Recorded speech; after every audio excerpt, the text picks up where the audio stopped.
ह्याला RPSची एक फवारणी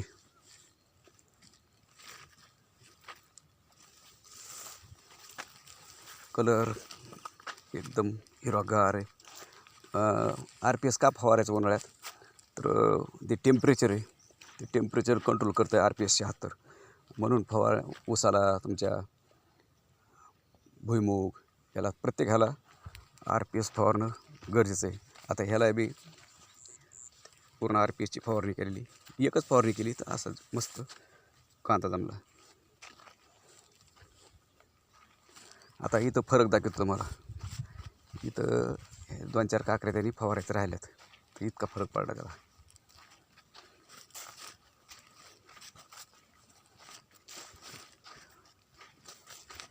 हा पहा, इथून इकडं फवारायचं आलं तर इकडे लगेच इकडे हिरवागार आहे, इकडं फवारणी झाल्यामुळे इकडं पिवळा आहे.